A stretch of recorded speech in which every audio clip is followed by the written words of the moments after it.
crowd.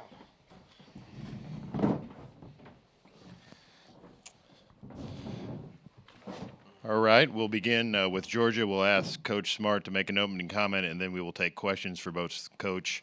We've got Jake Fromm and J.R. Reed with us as well. Coach? Yeah, I want to thank the SEC and really our fan base. I always start that way because what an incredible atmosphere. I always say that about this venue. It's awesome to play in. The crowd is incredible. I thought it was more Georgia, at least for the first half, than it was LSU, and they were impactful. Unfortunately, we just couldn't make enough plays tonight. I give LSU a ton of credit. That is a really good football team, and we knew that coming in. We were going to have to play well. We were going to have to make some explosive plays. We were unable to do that. I am very proud of the way our players compete, and I am very proud of the leaders on this team who have continued to compete.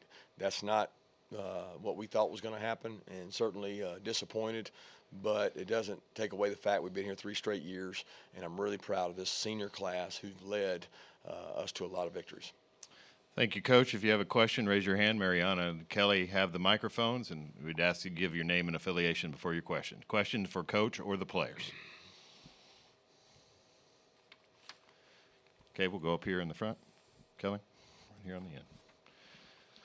Jeff Schultz of The Athletic. Kirby, notwithstanding the player losses and injuries that you had this year, what is this game, and it was sort of a microcosm of the season, what does it tell you in terms of offensive philosophy and whether you have to go in a different direction after this season? Be honest with you, I thought that we didn't come out with a mentality of running the ball down your throat today. If you thought that we tried to do that, that probably wasn't a good view on the game. We thought we had to score points to win the game, and you have an offense that's built around the players you have. So you take the players you have and you use their strengths.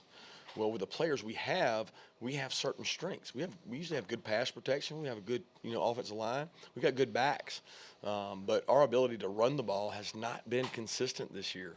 And people can say, well, Coach Smart wants to play man ball. Coach Smart wants to win. And we threw the ball 42 times. Now, you can say it was because we were behind, but we threw the ball early in the game. And we had some drops. We had some misses. And it's not a matter of what is your offensive philosophy. It is what is the best way to win the game. And I honestly think, Jeff, that's what we're trying to do, Okay, other questions? If you have a question, please raise your hand. Go back over here on the right. Hey, I'm George Henry with the Associated Press. Jake, what was it like being? You talked about this going into the game, having injured receivers, but you lost another one. You're down. You got 3 of your first top 5 guys out. What was that situation like for you, in the first half? Yeah, it's kind of tough on us, but for us, it's next man up mentality. And I think the guys were ready. They understood the plan, and it's just an opportunity for them to go out and make a couple plays. I'd also like to know there was 2 that went down because we lost Don Blaylock and Kieris Jackson for the entire game, which I don't make excuses. We got to go make plays, but those were 2 of the 5 we had left.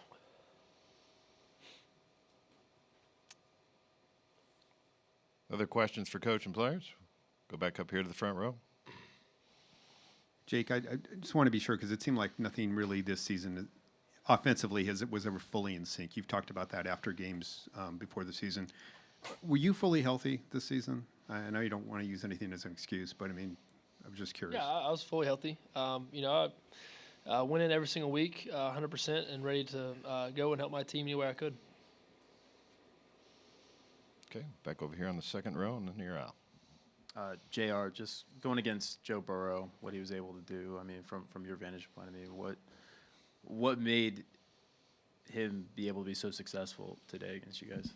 He's just a great athlete, man. We had a lot of plays out there that we were supposed to make, and he just squirms out of it, gets out of it, and makes plays for his team. He did a good job. We had a lot of guys on him. He broke like 3-4 tackles, and he extends a lot of plays.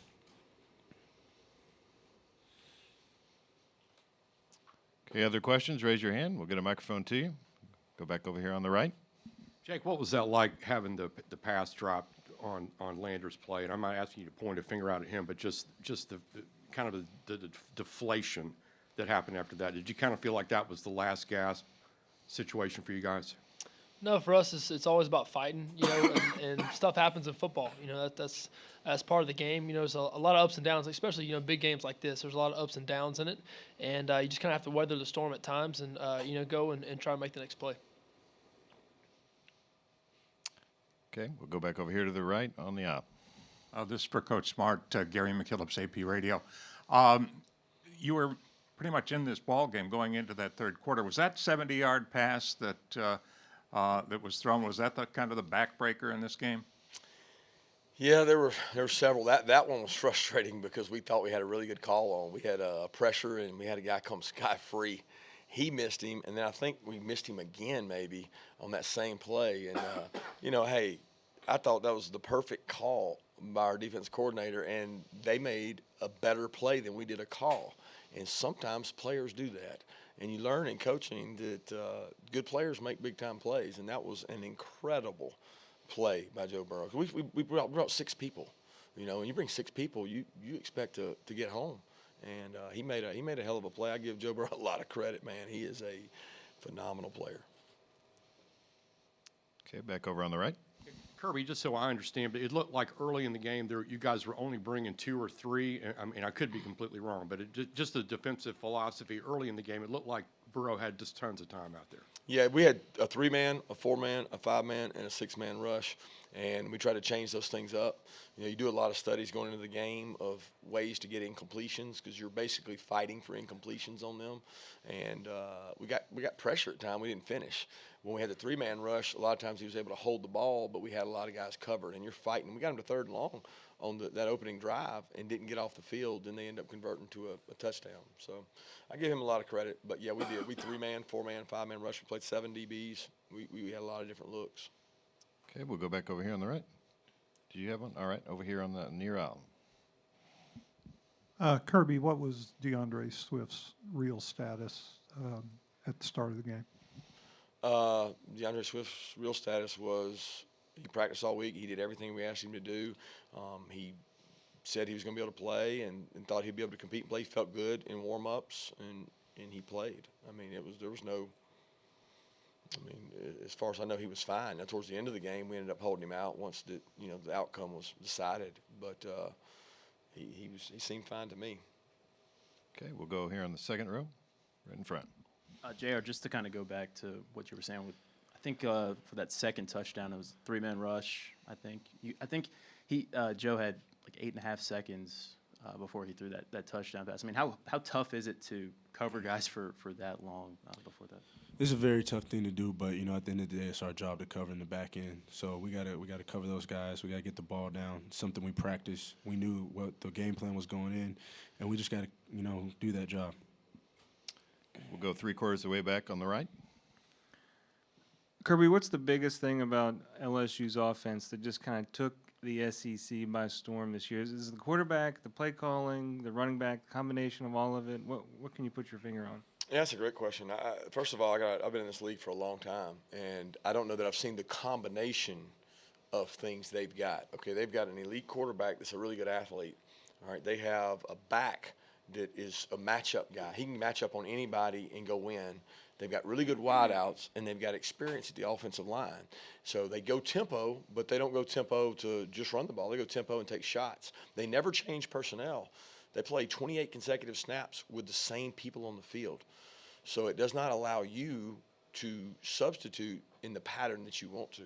So there's a combination of a lot of things, and it is scheme-oriented, but it's a lot more than scheme. I mean, they have plays that they've run all year that we've run all year. Our plays haven't looked like their plays because a lot of times we may not have the same guys doing those plays. And they got a great group of wideouts combined with an extremely athletic quarterback, and it's hit at the right time. So I got a lot of respect for what they're doing and who they're doing it with.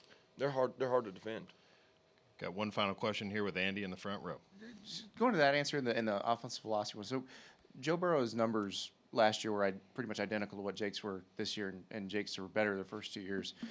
So he didn't become a different person, but clearly something changed. Do you feel like you're getting the most out of the talent you have, or do you think it's a recruiting issue that you need like they have. You said they have the same guys, but they're doing all this stuff. Yeah. First off, I would say what you just said. You said the first 2 years Jake's numbers were better. Right. All right. So the indicator of that was 4 wide receivers who were on our sideline that were drafted that are playing in the NFL. Okay. So right now, I don't know if we have 4 wide receivers that are going to be playing in the NFL at this time next year. And the loss of those wideouts, the vertical threat, has probably hurt our team. Now, that's my responsibility, right, to replace them. That's my responsibility to replace them in recruiting, and we probably haven't done a good enough job of that. Now, we had 2 or 3 out different games in the year, so we've not had a consistent group out there. We went out and got a grad school transfer that we thought would help. So a lot of those things fall on it. People can point at Jake, they can point at Coley, they can point at me. I understand all that, but at the end of the day, it's not about that. It's about what can we do to win each game individually. So there's, like I said, there's a lot of plays that they run that we run. You go watch the tape closely, they run the exact same play we do. What's the difference? Right now, they're having more success with it. They got guys that are getting open one-on-one and catching the ball. I don't know how many drops we had tonight, but I feel like we had to have had 5 or 6 that you could say should have probably been caught. And we would have been more explosive if that was the case. And I don't mean that in disrespect. When we had really good wideouts, we were more explosive. And right now, I don't know that we have that. One's on the bench at halftime. First half. One is on a wheelchair over there, and then 2 or 3 are in the NFL that came out early. That's just tough. All right, Coach, Jake, JR, thank you for your time. Thank you, guys.